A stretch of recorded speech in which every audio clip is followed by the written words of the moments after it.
23. I'm always ready with another bribery history horror story lesson. One brand new American vice president on $20 million severance from his oil company presidency gathered all his private energy company brethren to write no longer public government policy to favor their CO2 spewing industry.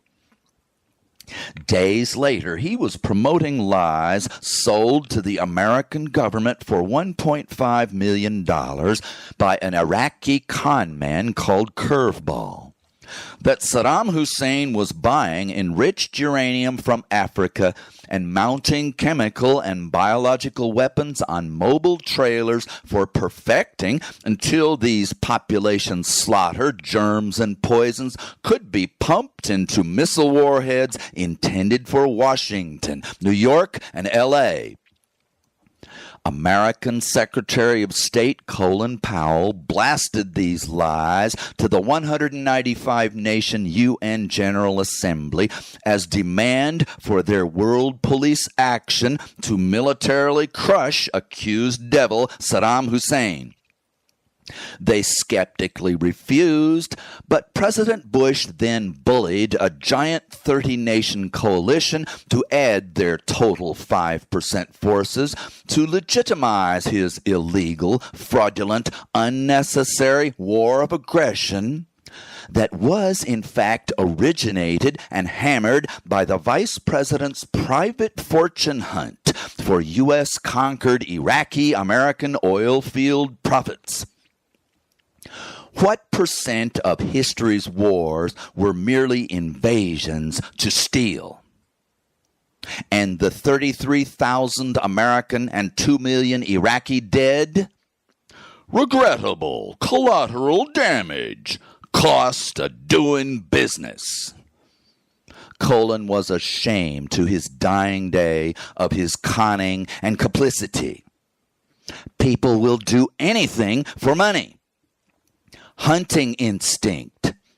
Governments are the world's most gigantic money piles. Thousands of times smaller, but still monstrous legal bribery turns our taxes to stinking shit, drawing millions of commercial flies. End his story immediately. After 10,000 years of public theft causing murder, and murder causing public theft, stop both now. Begin her story, our story. You win, decide, and enact women's law, mother's law, constitutional law, human law. For care, not abuse of all. Patriarchy destroyed matriarchy to kill the first farmers, starting our horror and doom ever since. Just put women back in charge, now or never. Many so-called democracies, America more than any, allow upper-class financial and right-wing interest groups far more than general human rights-obsessed center, left, and lower-income groups to literally buy government priorities, staff, and law, 100% opposite of true democracies, just to match and obey their selfish power demands.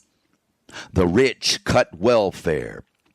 The racist crush minority voting rights, handily further impoverishing the poor, also denied the human society right of health care, whether you can afford it or not.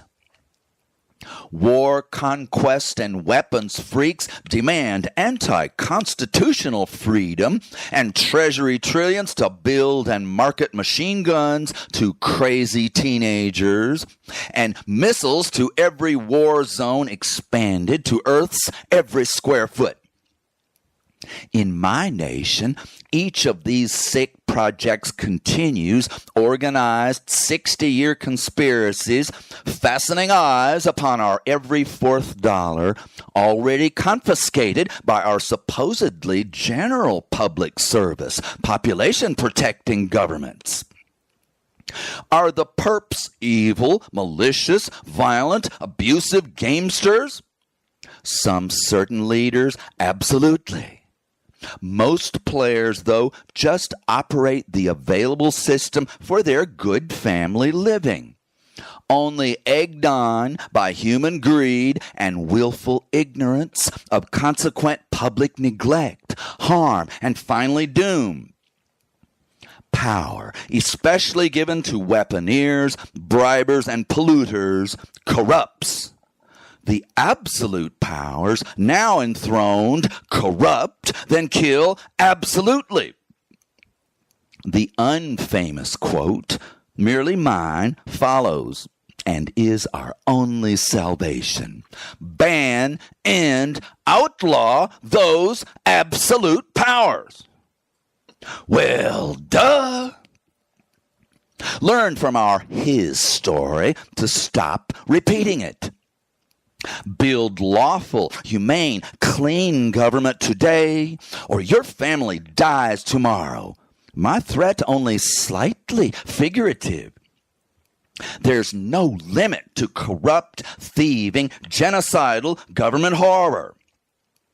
Our only chance of any future beyond tragedy unto extinction begins with outlawing every nickel of private cash bribery, ruination of public government that must now instead function 100% for emergency care of all us endangered people.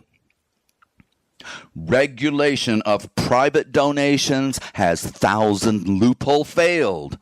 Now we must appropriate equal media campaign support to all candidates. Mind if I toot my own horn here? Lawyers pressing our lawsuit tell the judge, Steve's anti-corruption brief ain't so brief. But if you can read and hear it and still find for the jackals, you obviously have no children. And don't I give us all necessary history, survival, and justice arguments, emergency legislation, federal court lawsuits, and new treaty tenets we'll need to slap together human-loving, no more murdering society? My reasons to be and methods are fashioned to be yours, ours, and everybody's. Hadn't you better explode viral the single, wigged-out crazy, shrieking his legal 100% peace package? Updated to nail war's top 100 opportunities, to our lawful wall of love and need, not hate and greed.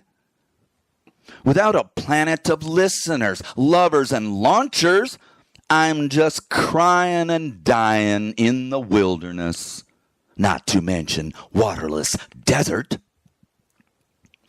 Your world rescue is neither simple nor excessively complex to fully develop your contributions.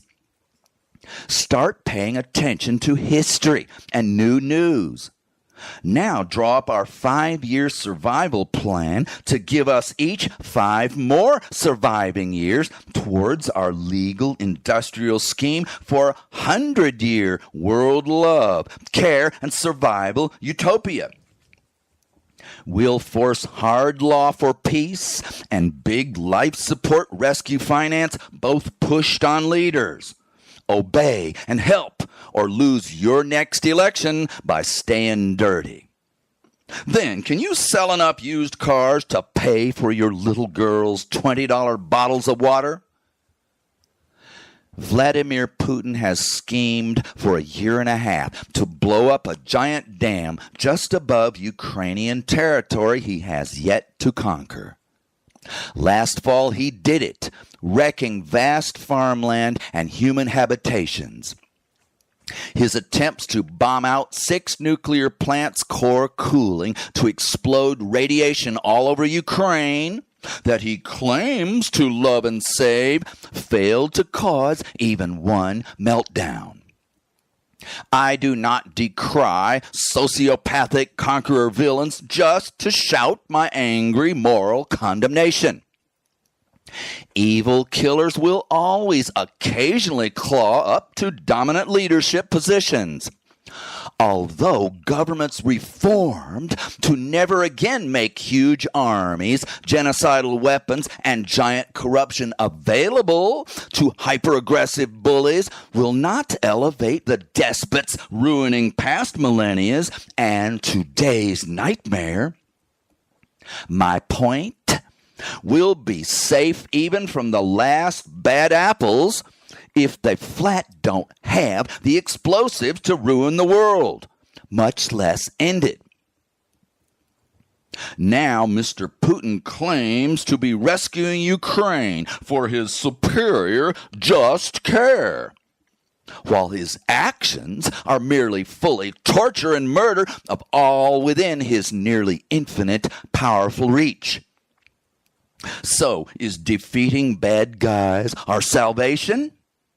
No, a series of American presidents overseeing anti-discrimination progress, advancing rights of blacks, gays, and women.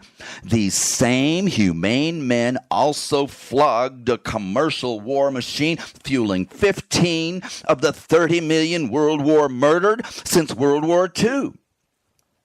Nice guys atop an edifice of bribery for explosives accomplished genocide pending extinction.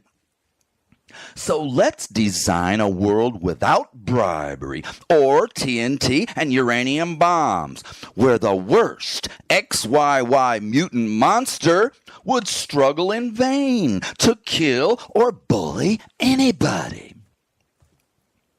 What has increasingly dominated war's army and civilian slaughter since 1300 AD? Explosives! So don't just outlaw the fission and fusion bombs building to doomsday. Ban everything that goes boom! You do realize that even police only have guns to defend against every frickin' buddy else's. 95% owned to enrich gun sellers, not to shoot deer for dinner. Don't take our sticks of dynamite, or we couldn't bust rocks for mining. Well, backhoes and jackhammers and drills leveled 1 billion hard rock building sites. So take a year or 2 extra and get cracking, fellas. In a militarized world before we will pound every sword into a plowshare, our true UN treaty peacekeeping force will need to hold back a few last invaders with supply line artillery. Exactly how Ukraine's good guys regain some of their lost land. But finally, world disarmament. Indeed, the goal and tenets of our present NNP treaty you must file suit to enforce must make all conventional explosives bigger than semi-automatic rifles, not just nuclear bombs, disappear. We've already fully discussed replacing all mega invasion armies, missiles, bombers, tanks, troop transport planes, and world conquest navies with just small equal forces. That border defenses only treaty. World peace international pressure has made a teeny bit of progress lately. Russia's economy and war effort are compromised, if not severely crippled, by less than sufficient world embargo. Only Syria, China, and North Korea joined Russia to vote against the UN General Assembly's still toothless demand that terrorist Putin go back home. But Ethiopia still starves rebel province Tigray. Syria's Assad still drops barrels of nails and TNT on children. Saudi Arabia keeps blowing up Yemen's hospitals with American bombs and bombers, also deliberately replacing a functional economy and food supply with starvation of mostly little children. That'll teach 'em. I'm going to write a pamphlet quoting the top 100 moral reasons given for slaughtering civilians. You've heard a number. Laugh, cry, then get mad and stop 'em. Giant world majorities still beg the relatively few but still world-dooming superpowers to stop. No? Oh, well, never mind. Now the monster's worst problem is laughing so hard they can't hold the crosshairs still. My speech is one damn point. The jury's in on 10,000 years of peace, pretty please. Peace, law. Hello. Didn't every family love law enforcer figure this out on day one?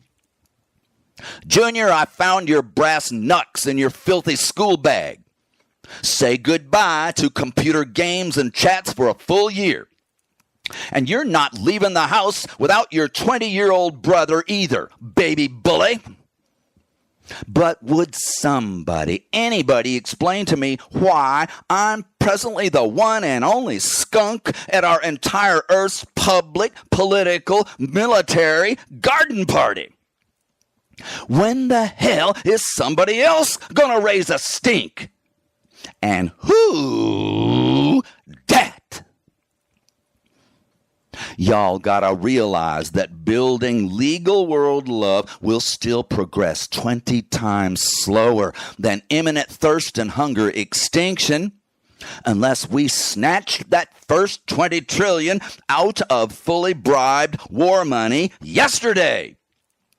That's right, front load all our swords into plowshares at blinding speed, or just keep cutting your little girl's water rations, holding her hand, listening to her cry, and drying her tears, 'cause you don't know what else to do. Remember that I began my speeches with the pretty strongly evident likelihood that the 1 in 5,000 galactic civilizations that narrowly averted parching, starving, frying, and nuclear winter freezing their every soul all did one certain thing in their bare nick of time: kicked business out of government. I only speak for the 4 little aliens from Alpha Centauri who died outside of Roswell before we could teach them English, and they could teach us good government minus the CO2, bribery, and bombs. I propose, you dispose. Sprint now, then your marathon. On your mark. Get set, go! My NPR drought lesson today was an interview with a New England potato farmer. Eastern USA's 24-year rain decline has been close to as severe as many southwestern states' farming catastrophes. My farm would have died decades ago, he said, except my father spent his farming career digging vast numbers of irrigation ponds since his land was losing normal rainfall 60 years ago. But his and my best supplementary irrigation efforts still cannot come close to replacing Mother Nature's failing precipitation. Despite replacing my potato plants with a new drought-resistant strain, fully half my crop died in the ground last summer. I have made public detailed proposals for massive government projects to refill lakes with piped over floodwater, to desalinate ocean water worldwide, and to collect rain from a zillion roofs and streets. Even at full, quickly developed potential, these systems might not provide fully needed crop, commercial, and household supply, but would achieve maximum possible life saving that simply wouldn't happen without these vast new supply or die programs, industries, and new water delivery. The farmer's story makes my point for the 100th time. Ever shrinking rainfall cannot be conserved and subdivided for more than very few years before just about every water body and flow vanishes.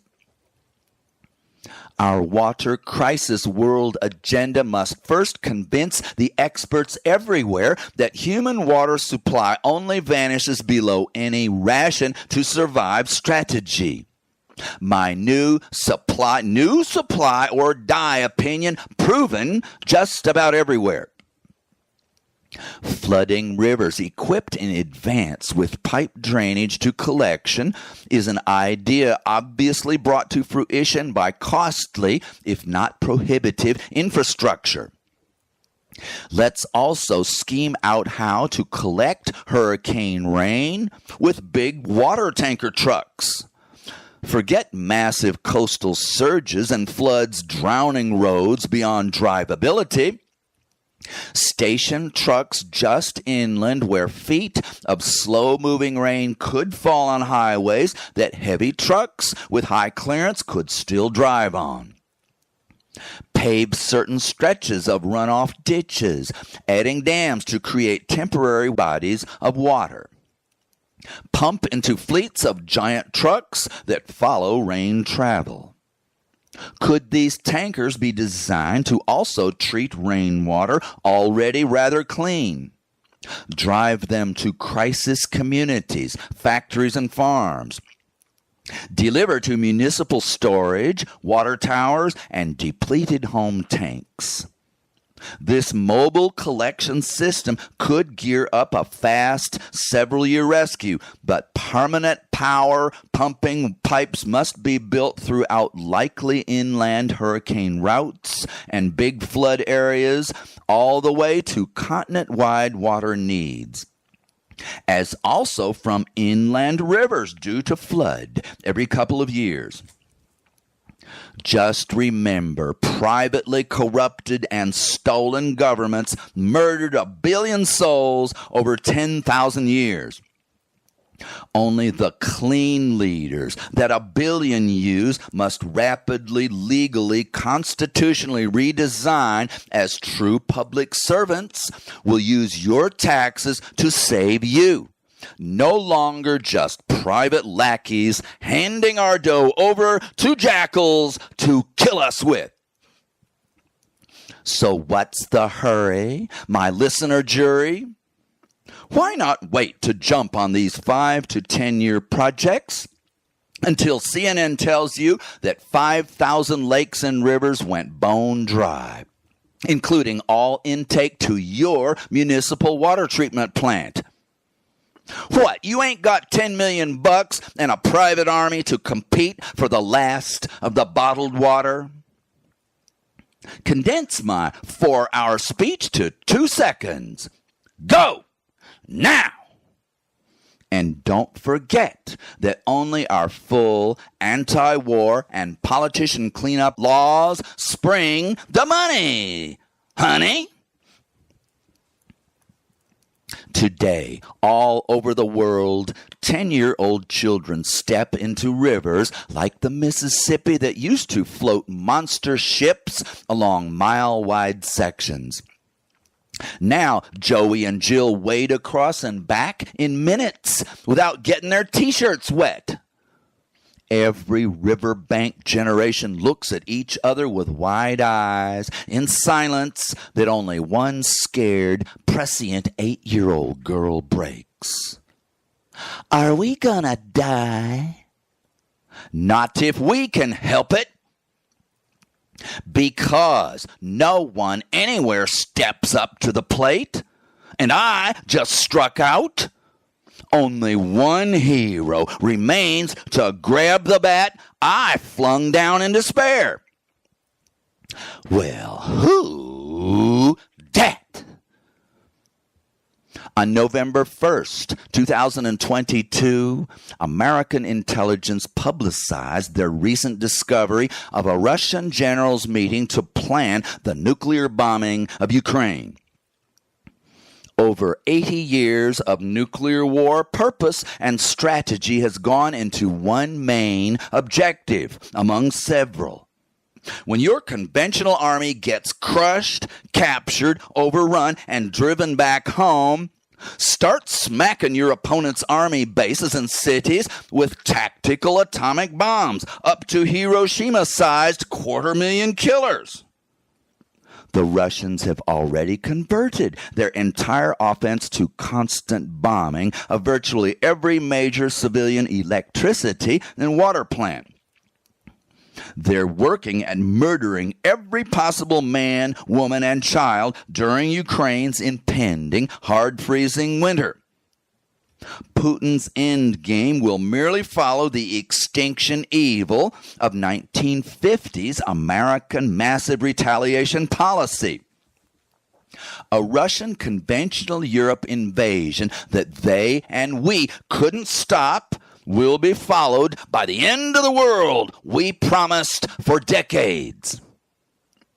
Soon after the mushroom clouds rise over Ukraine, because crazy hater Vlad was driven fully out of Ukraine, only burning holes in his pocket full of long-range nuclear missiles, NATO will be forced to invade Russia to topple the monster. Then nuclear extinction looms highly likely. Why are we in this terminal, tragic mess? Because you and I didn't start legally kicking warrior dictator butt 10, 20, 50 years ago. Starting with simply fully implementing the Nuclear Non-Proliferation Treaty's crystal clear, if weakly planned out, universal nuclear and conventional disarmament tenet. Well, let's go now. Better late than never. And as Yankee catcher Yogi Berra muttered after the Red Sox battered his pitcher for 5 homers in the first 2 innings, it's getting late early. Obviously, future versions of Only You Can Save the World and Your Family must add updates on evolving crises and your heroic responses. So give me another bottle of water unless you want me to just shut up. Except who's 8 billion times more powerful than solitary, squeaky me? We all going south without your mouth. Only your love will conquer all. Your rescue save us all. And you are my love.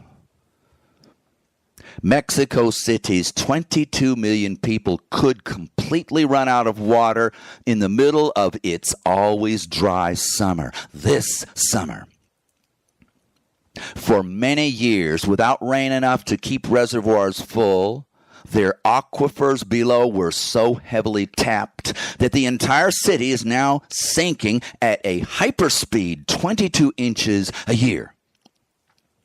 Heavy losses from underground pipe leaks have for decades increased inefficiently satisfied demand. Failure to advance wastewater recycling compounds their population growth challenge. None of these problems, however, projected the city's potentially apocalyptic current crisis. It simply rains less and less by the year and decade. Drained aquifers will never refill, only disappear. Their reservoir complex plunges below 39% full. Water managers continue to slash outflow to city supply. Each new rationing soon understood also unsustainable, band-aiding the next cut. Lakes keep plunging anyway, with the 4-month essentially rainless season, hotter and drier every year, still to endure. Many analysts predict Mexico City 0 day in around 100 days when no lake water at all will flow to any of the 22 million people. Most city officials deny such hardly conceivable, literal threat to every resident's very life. Their story? We got this. Plans B and C are in place. The questions, and your rescue is, and if you knew 0 day was coming, how many PR panic and political self-defense reasons do you have to lie, to cover up? And wouldn't 24-year CO2 rocket drought a decade ago mandate desalination and flood delivery projects to meet 2024 0 day? Your audiobook hearing after 2024 summer's 0 days exploding from one great metropolis to dozens will make you say, Steve knows nothing compared to my dry storming insights. Now I'm 10 times more frightened than he is. But I'll multiply his themes. Act now, go big, make law.